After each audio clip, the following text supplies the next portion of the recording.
Good afternoon to you all, and a big thanks to you, Ruel, after having accepted to moderate this event, and also a big thanks to IFPRI for hosting our joint seminar.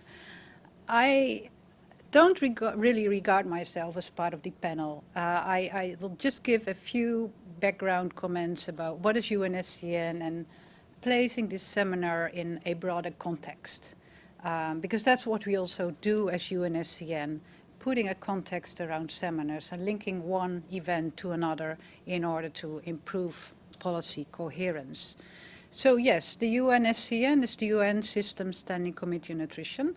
I'll just say a few words for you if you are not very familiar with the UNSCN.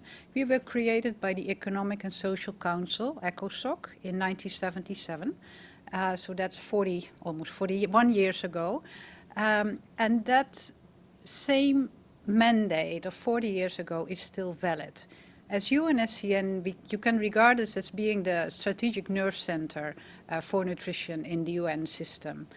And we basically focus on four strategic objectives. The first one is to maximize coherent policy and advocacy for nutrition.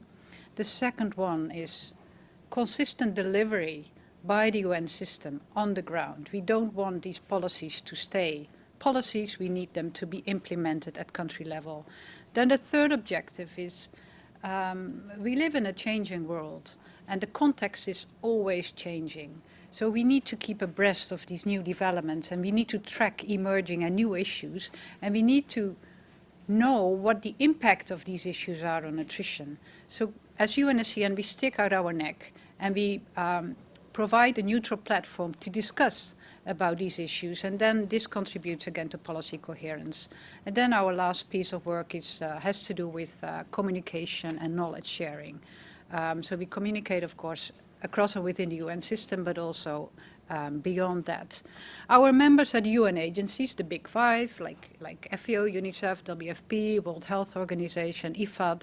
But we are also moving, reaching out beyond let's say, the traditional nutrition community.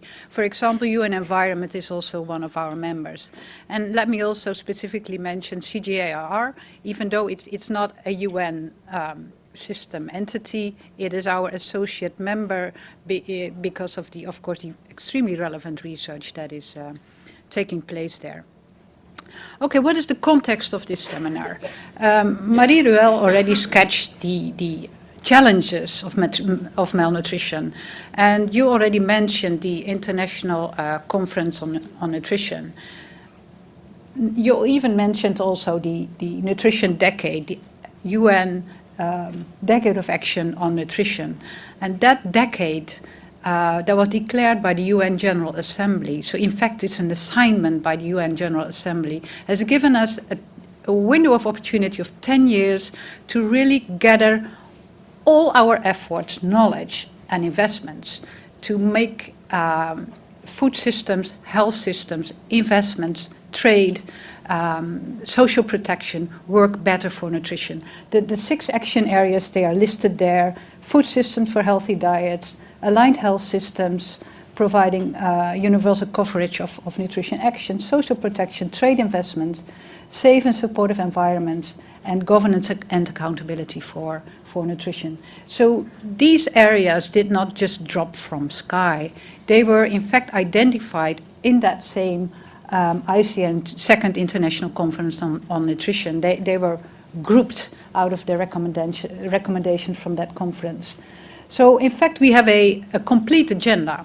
We have the Nutrition Decade, which is a follow-up of the International Conference on Nutrition, so a 10 years window of opportunity.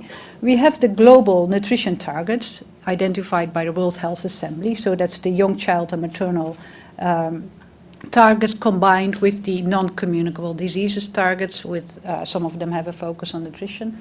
That's supported by the Sustainable Development Goals, by the 2030 Agenda, and that is our agenda. That's how we are supposed to improve nutrition in the coming years. So, as a follow-up of that ICN2 conference, UNSCN Secretariat decided to provide some input to the discussion by the development of discussion papers. And one of those papers is available outside. That's the one Rachel Nugent has authored, and she will present part of that paper today, and it will be based for our discussion. We discussed that same paper last year in Rome in the context of the Committee on World Food Security. So that was really an environment of ambassadors, policymakers that are active in the context of Rome, so the context of FAO, World Food Programme, International Fund for Agriculture Development. That was a very good and successful event. Rachel will I'm sure, will confirm that. We had a full house, but we did not have the investors. So that's why this event is so interesting, because we are reaching out from, let's say, the purely policymakers to also the investors. So we bring it one step further. We also did another event in the context of the Committee on World Food Security where Preeti Ahuja was speaking. And both of these events are in fact building blocks for this one. A few gaps that were identified in those two earlier events were, for example, we need more context-specific financial information in order to identify which investments are very promising for better nutrition. And I think by now, 1 year later, we have already a little bit more information. Another gap identified in that seminar was there is this breach between the flows of subsidies and then the dietary advices. So what can we do about that? And I think with you in the room, maybe we can bring that discussion one step further. So I think I'm done with my short presentation. I think we let me hand back to Rachel. David, you will give a very short overview. What is the cost and benefits, in fact, of fighting hunger? And then we'll go to you. What are the food systems? What are the challenges and opportunity? And then zoom in with the presentation by Preeti. And of course, I'm looking forward to getting to you and get your inputs in the debate afterwards. Thank you for your attention. Have a nice afternoon.